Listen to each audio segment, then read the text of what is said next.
Hacemos dos pasos, de 0 y 1.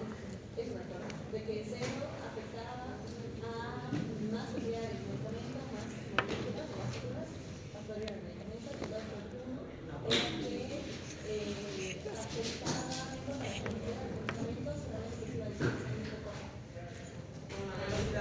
Se ha dicho. 2, 1 para el examen. Buena. Punto de participación. Eso. Eso era la cinética de absorción. ¿No? Cinética de absorción 0 y 1. ¿Qué más? ¿Qué era absorción? ¿Qué significa absorción? Es cuando el fármaco tiene que ingresar por alguna vía y llega a... Ahora vamos a ver los conceptos que en realidad nosotros como médicos no los utilizamos mucho, ¿no? Pero hay que conocerlos, ¿ya? Sí. Hoy esa cosa termino y les paso. Antes de que me olvide, el próximo lunes y martes que nos tocaba laboratorio es feriado, ¿no? Está bien, tenemos un día libre. Eso, 2, mañana. Claro. Yo que la vea, la verdad, no me siento Michelle. No, pero yo solo trabajo tarde, así que no. Pero se sale de noche. El lunes. O mañana. Mañana sería que su derecho de mujer chapada. No, ahorita no nos dan. Entonces, lo que van a hacer es, este tema, farmacocinética, es un poco más largo que el primero, ¿ya? Entonces, el trabajo para la siguiente semana, que sería que fecha 20, bueno, después de carnaval, la semana que sigue carnaval, van a hacer un resumen en una hoja, pueden utilizar ambas planas, porque es un poco más largo, de este tema, farmacocinética. Entonces, con su hojita van a ir ya al laboratorio o a la práctica. No, mapa mental, mapa conceptual o lo que quieran, pero no así resumen, ¿no? ¿Sí? ¿Me han entendido? De este tema, farmacocinética, lo que vimos en la anterior clase y lo que vamos a ver hoy. Lo que no va, o sea, que tiene que incluir, obviamente, el concepto de farmacocinética y todo lo que es CLASMES, ¿no? Liberación, absorción, metabolismo, distribución y eliminación. Lo que no van a incluir son las formas de transporte, ¿no? El transporte activo y transporte pasivo. Sebastián, ¿qué tienen que hacer? Los transportes activos o pasivos. No, eso no tienen.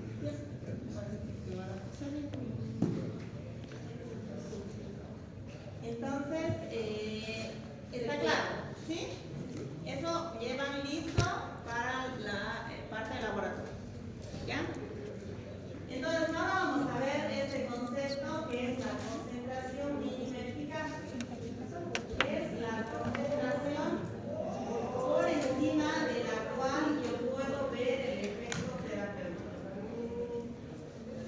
También vamos a ver la concentración mínima tóxica. Quiere decir, la concentración por encima de la cual yo ya veo los efectos tóxicos. Hay fármacos que tienen amplio margen terapéutico y otros que tienen estrecho margen terapéutico. ¿A qué se refiere esto? Cuando digo amplio margen terapéutico, significa que yo puedo tener variaciones de dosis mucho más grandes y no me va a producir toxicidad en el paciente. Por ejemplo, cuando utilizo yo amoxicilina o penicilina, se utiliza muy poco, puede variar la dosis de amoxicilina, 40 a 50 miligramos kilo peso día. ¿Se acuerdan que les decía la primera clase o la segunda que había medicamentos que se utilizaban por kilo peso? Entonces, esta dosis utilizo yo, por ejemplo, una faringoamigdalitis estreptocócica. Pero si yo quiero utilizar para una otitis, tengo que utilizar dosis mucho mayores. Entonces utilizo entre 80 a 90 miligramos kilo peso, que sería casi el doble de la dosis. Entonces este es un fármaco de amplio margen terapéutico, con grandes variaciones de dosis yo no tengo tantos efectos adversos. Y los de estrecho margen terapéutico significa que con pequeñas variaciones de la dosis yo ya voy a tener efectos tóxicos. ¿Ya? Ejemplo, la digoxina, que les decía que es un fármaco que se utiliza para tratar la insuficiencia cardíaca. Si yo me excedo en la dosis, el paciente se intoxica por digoxina. Y empiezan a aparecer efectos gastrointestinales, efectos a nivel ocular y después arritmias cardíacas. A pesar que se utiliza para un tipo de arritmia que es la fibrilación auricular, si yo utilizo la dosis alta, me produce otro tipo de arritmias. Entonces, estrecho margen terapéutico, no puedo utilizar grandes dosis. ¿Sí? El índice terapéutico margen de seguridad es el cociente que existe entre la concentración mínima tóxica y la concentración mínima eficaz. Cuanto mayor es esta relación, mayor seguridad ofrece la administración del fármaco. Y aquí viene lo que les decía: fármacos de amplio y de estrecho margen terapéutico. Luego, el periodo de latencia es el tiempo que transcurre desde el momento que se administra hasta que empieza a aparecer el efecto terapéutico en el paciente.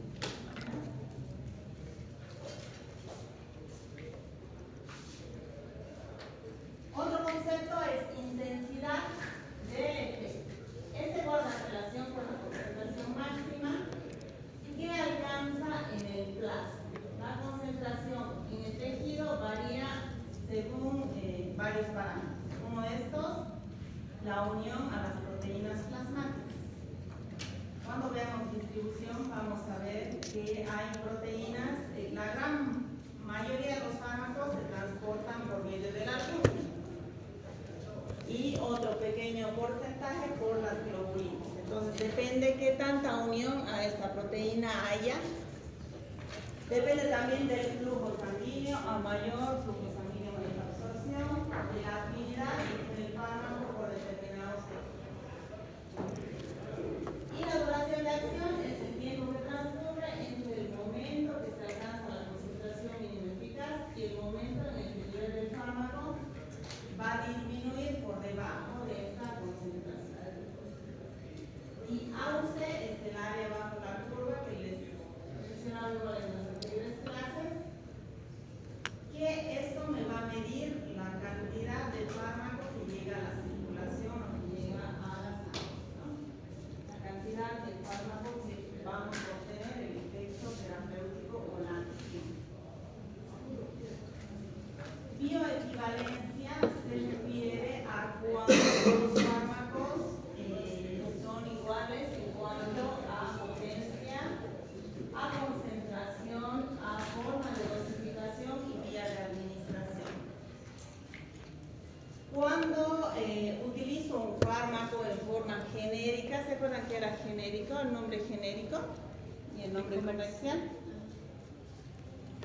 El nombre genérico se llama también denominación común internacional. Es el nombre que se le da a un medicamento. El nombre comercial es el que el laboratorio le da al medicamento, ¿no? Hay laboratorios que dicen estos fármacos son bioequivalentes. Significa que vienen a la misma concentración, tienen la misma potencia y son efectivos. Y ese es el problema con los fármacos que son más baratos, ¿no? Que generalmente están en el seguro. Los fármacos hindús, los chinos, que no son bioequivalentes. Quiere decir que tienen menor cantidad de principio activo. Entonces no voy a obtener yo la misma función o el mismo efecto. Igual a la velocidad y la magnitud de la biodisponibilidad del ingrediente activo de los dos productos no son significativamente diferentes. Entonces, todos los fármacos tendrían que ser bioequivalentes y así yo voy a saber que vamos a obtener un buen efecto cuando lo utilice. Y este concepto de biodisponibilidad es la cantidad y forma en que un fármaco llega a la circulación sistémica. Y se valora mediante el AUC, que veíamos en la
Una absorción mayor puede asociarse con un incremento de la aparición de efectos adversos.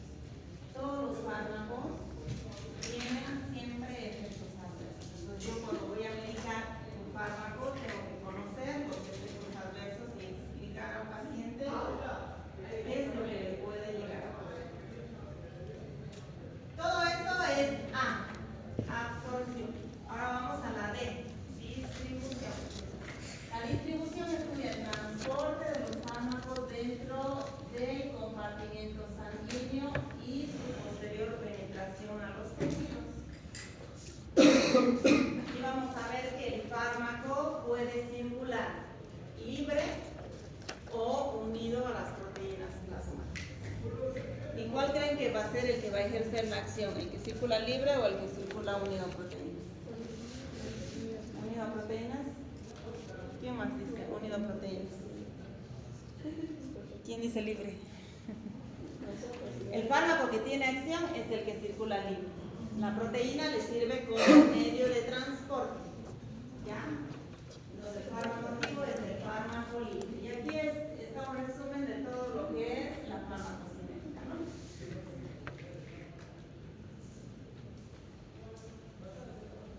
Si es que no entienden algo, me detienen y me preguntan. Los fármacos se van a distribuir tanto a los líquidos intersticiales como a los intracelulares. ¿Y de qué va a depender esto? De las propiedades físico-químicas, de la velocidad de distribución a los fármacos y de los compartimientos que existen. Hay compartimientos que llega primero el fármaco, que son los que tienen mayor irrigación, y los que tienen menor irrigación tarda un poco más en llegar el fármaco. Y los que no tienen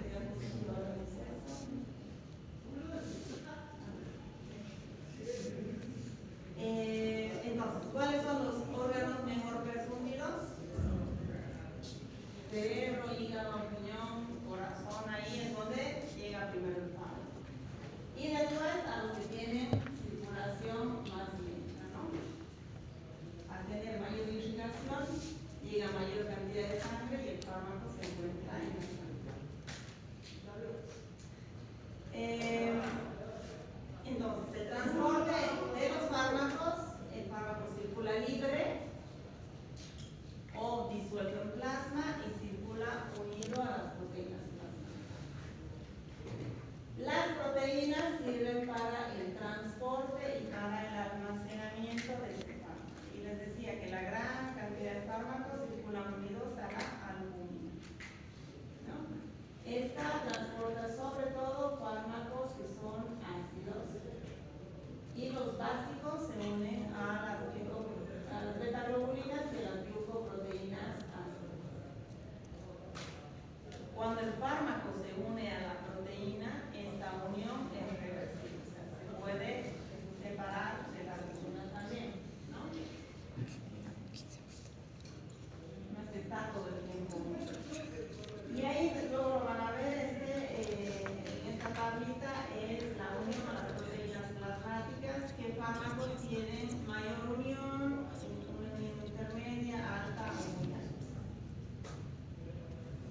Pero también existen factores que alteran a la albúmina plasmática, produciendo una hipoalbuminemia, una disminución de la albúmina en sangre.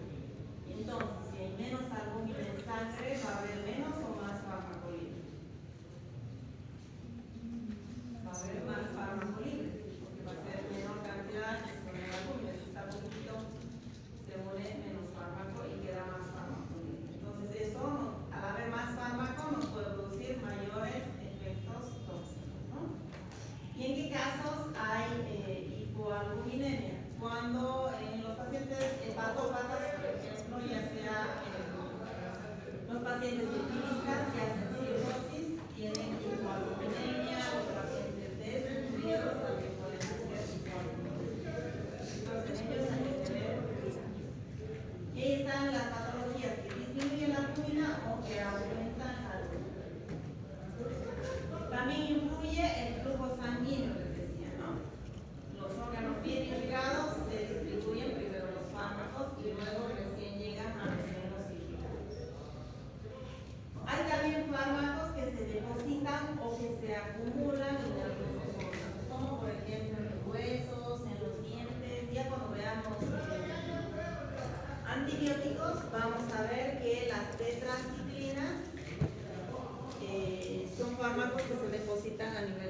dientes y a nivel de los huesos, produce una coloración amarilla. Entonces, esto es un efecto adverso, pues ahí se acumula. También se pueden acumular en el tejido celular subcutáneo o bilateral. Y hay barreras especiales que son la barrera hematoencefálica y la barrera placental.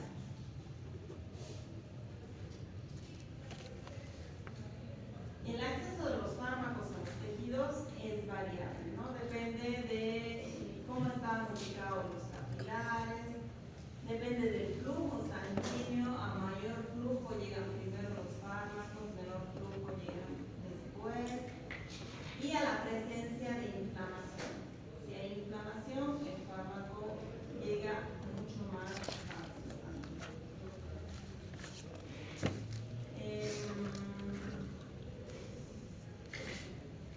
La barrera hematoencefálica es importante en patologías donde hay inflamación a nivel del sistema nervioso central, ¿no? Como por ejemplo meningitis, meningoencefalitis.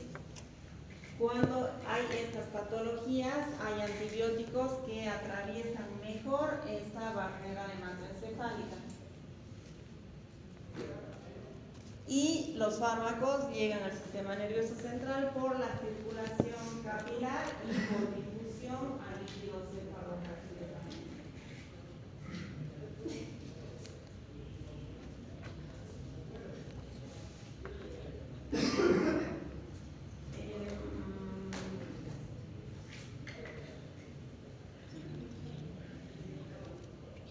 Cuando hay algún tipo de intoxicaciones, como por ejemplo por órganos fosforados, estos son muy liposolubles. ¿Saben qué son los órganos fosforados? Son venenos que se encuentran en los raticidas, en los para curar las plantas, herbicidas. Entonces el paciente generalmente lo hace con intento autolítico, significa que quiere suicidarse y toma, diluye el raticida en un vasito de agua y lo toma, ¿no? Entonces esto produce efectos a nivel de todo el cuerpo y también a nivel del sistema nervioso central, porque al ser liposoluble atraviesa fácilmente esta barrera hematoencefálica. Y cuando las células están inflamadas, les decía que atraviesan mejor los fármacos. Los fármacos que actúan en el sistema nervioso central son de baja ionización, de bajo proteínas plasmáticas y son lipoquímicos. Otra barrera que hay es en el embarazo, la barrera placentaria, que es más o menos entre 4 a 14 minutos, ¿no? El transporte de la madre al feto hace que haya un transporte tanto de nutrientes y tienen también funciones excretorias. Entonces, cuando la mujer está embarazada, hay que tratar de evitar que consuma ciertos medicamentos. Les decía yo en una de las anteriores clases que hay de la clase A la E, donde A se pueden administrar y va subiendo, ¿no? Y E están contraindicados. Entonces hay que tener mucho cuidado en el embarazo y también en la lactancia, porque en la lactancia a través de la leche materna pueden atravesar algunos fármacos, pero siempre hay que ver el riesgo-beneficio. Si la paciente va a morir si no le administro el fármaco, le tengo que administrar aunque le agrade el perrito, ¿no? Y hay que tener mucho más cuidado en el primer trimestre de la gestación. Ustedes ya llevan embriología y saben que el bebé se forma en el primer trimestre, ¿no? Y en el segundo y tercero solamente crece. Entonces, si yo administro en el primer trimestre, puedo producir malformaciones fetales. Es cuanto mayor cuidado. Hay otros medicamentos que también tenemos que tener cuidado en el parto, ¿no? Por ejemplo, los anticoagulantes. Yo le administro anticoagulantes y en el momento del parto ustedes saben que la mujer pierde mucha sangre. Entonces, si está anticoagulada va a perder mucho más, ¿no? Y puede hacer un shock hipovolémico y puede fallecer.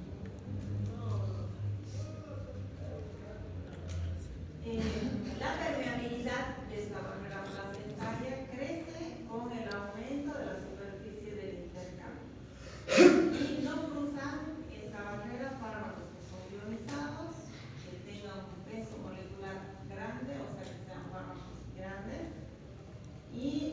están fijados a la plaza.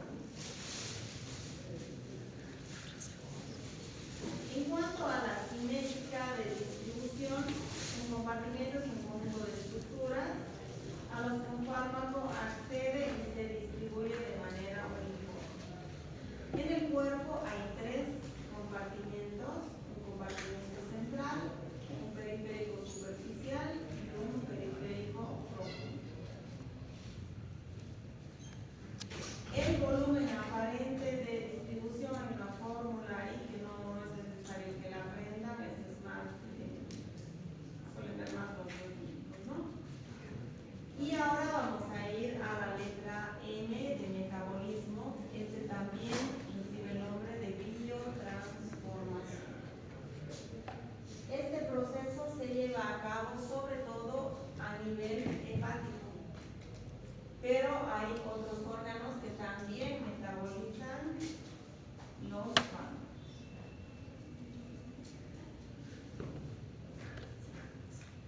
¿Y de qué se encarga el metabolismo? De convertir el fármaco. ¿Se acuerdan que para atravesar las membranas los medicamentos tenían que ser liposolubles, atravesaban mejor? Y aquí el metabolismo tiene que transformar de lipo a hidrosolubles para facilitar la excreción o la eliminación. Y consta de dos fases: fase 1 y fase 2.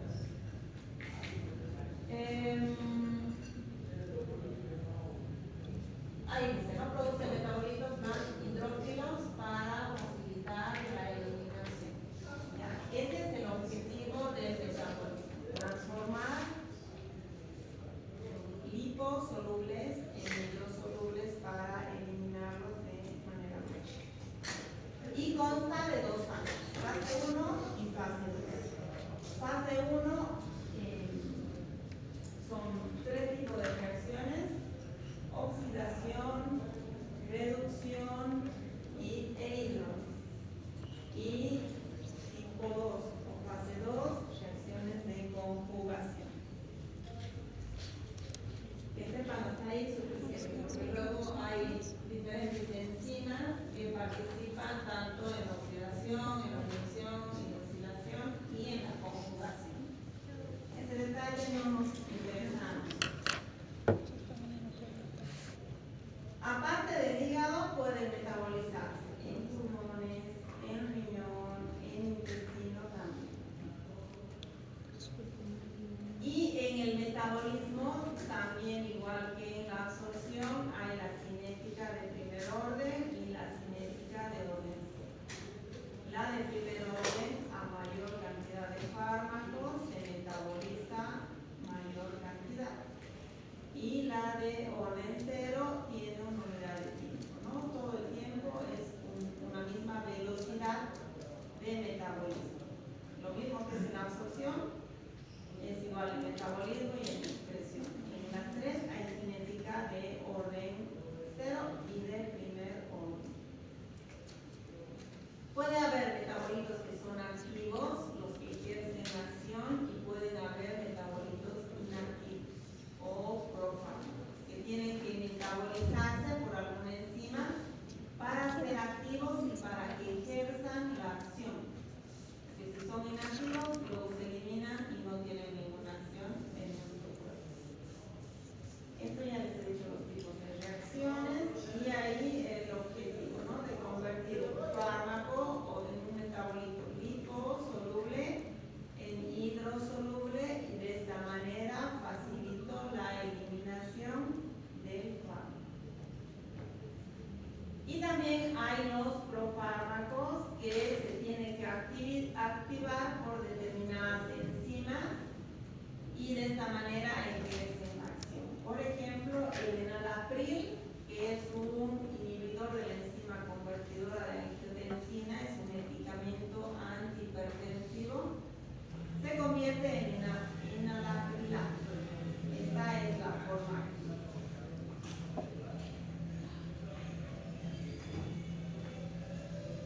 Y luego es la eliminación, ¿no? El último paso de la farmacocinética es la eliminación.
El primer, filtrado glomerular. Nosotros en menor porcentaje.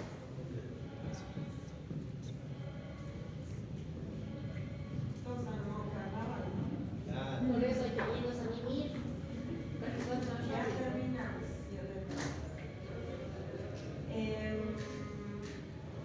El filtrado glomerular, hay fórmulas que después ustedes las van a ver en nefrología que nos ayudan a sacar el filtrado glomerular. Eso sí es la parte del riñón que está funcionando, por decirlo así. ¿Ya? Hay distintas fórmulas manualmente de Kuprov-Down, una fórmula, y por celular o por en la compu pueden sacar ustedes la CKD-EPI o la MDRD. Esas son, se encuentran en la página de la Sociedad Española de Nefrología. Yo pongo el nivel de creatinina que tiene el paciente, la edad y si es hombre o mujer. Y ahí me da el filtrado glomerular. A filtrado glomerular más alto significa que los riñones están funcionando bien. Filtrado glomerular más bajo significa que va disminuyendo la función. Y de ahí los estadios de este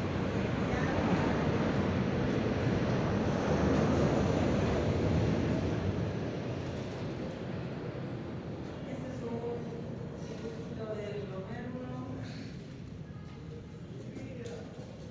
La más importante, eliminación renal, pero también los fármacos se pueden eliminar por vía biliar o por vía intestinal, por medio de la circulación enterohepática. ¿Cuáles fármacos se van a eliminar por vía biliar? Los que tienen un peso molecular mayor, los que son un poco más grandes. Los glucopolares y los compuestos no ionizables también se eliminan por esta vía.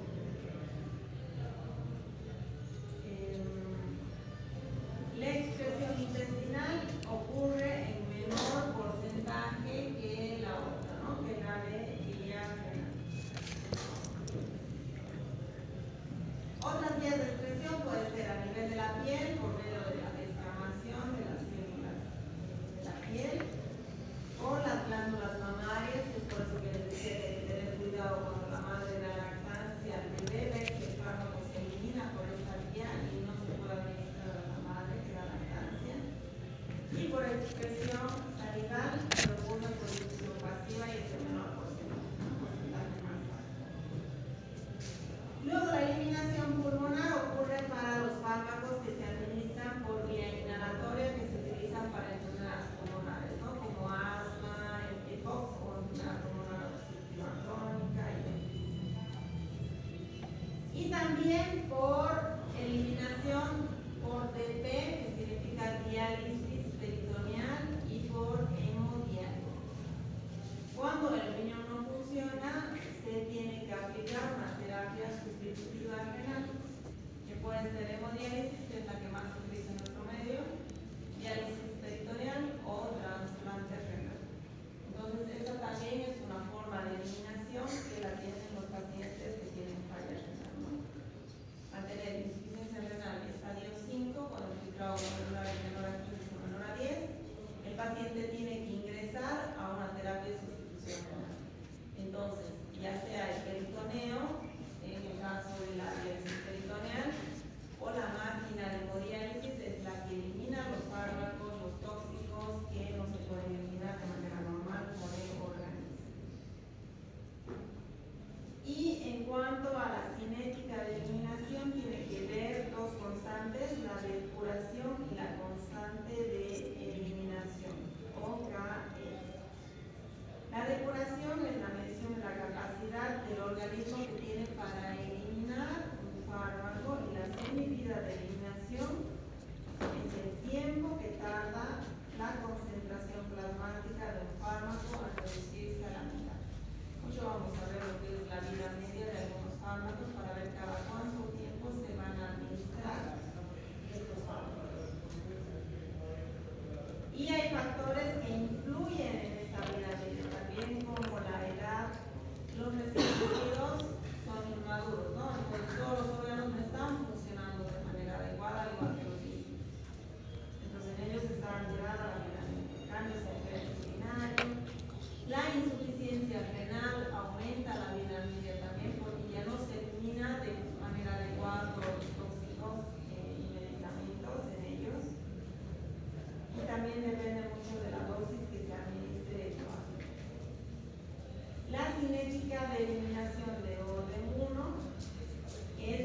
velocidad de eliminación que aumenta cuando las concentraciones son altas. Y la orden cero es una velocidad constante de eliminación.